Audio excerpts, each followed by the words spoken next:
നമസ്കാരം.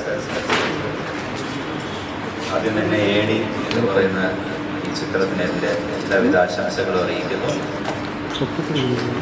AD എന്ന് പറയുമ്പോൾ ലാഡർ, ആ ലാഡർ കയറി ഉയരങ്ങളിലേക്കൂടെ ഞാൻ പറഞ്ഞു. ഈ ചിത്രം ഇതിൻ്റെ സതീഷിനെ എനിക്ക് വർഷങ്ങളായിട്ട് അറിയാം. അദ്ദേഹം നിർമ്മിച്ച കൂട്ടുകാർ എന്ന് പറയുന്ന സിനിമയിൽ ഞാൻ ഓണത്തെ ഹീറോ ആയിട്ട് അഭിനയിച്ചു. അതിനുശേഷം ഞങ്ങളുടെ ബന്ധം അങ്ങനെ ഇതിനൊക്കെ ക്ലാക്ക് നസറിയെ തിരിഞ്ഞു നോക്കി എന്ന് പറഞ്ഞ ചിത്രത്തിലൂടെയാണ് വീണ്ടും ഞങ്ങൾ ഒന്നിച്ച് കാണുന്നത്. ആ സിനിമയിൽ ഞാൻ അഭിനയിച്ചു. അദ്ദേഹം അവിടെ ഉണ്ടായിരുന്നു ഫുൾ ടൈം.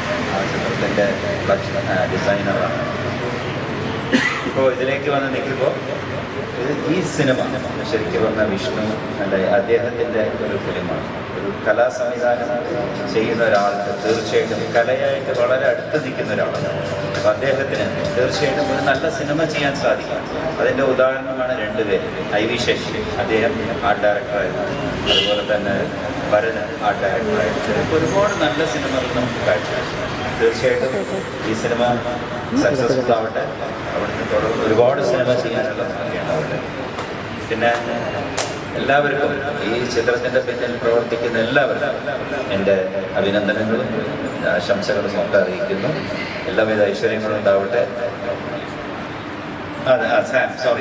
സാമിൻ്റെ ആദ്യത്തെ ചിത്രമാണ്. തീർച്ചയായിട്ടും സാം നല്ലൊരു തുടക്കമാവട്ടെ.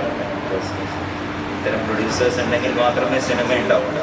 അത് അറിയാലോ. ഈ അടുത്ത കാലത്ത് നടക്കുന്ന വിവാദങ്ങളൊക്കെ നോക്കിയാൽ സിനിമയ്ക്ക് കളക്ഷൻ ഇല്ല, അതില്ല എന്നൊക്കെ പറഞ്ഞ ഒരുപാട്. പക്ഷെ അങ്ങനെയൊന്നുമല്ല. സിനിമ നല്ലതാണെങ്കിൽ സിനിമ ആരഭിനയിച്ചാലും തിയേറ്ററിൽ ആ സിനിമ ഓടും എന്ന് ഉദാഹരണം ഞാൻ തന്നെയാണ്. എൻ്റെ ആദ്യത്തെ 2 സിനിമയിൽ ഞാൻ പുതുമുഖമായിരുന്നു. ആ സിനിമയിൽ ജോലി ചെയ്ത എല്ലാവരും പുതുമുഖങ്ങളായിരുന്നു. ആ സിനിമയെല്ലാം വൻ സക്സസ്ഫുള്ളായി.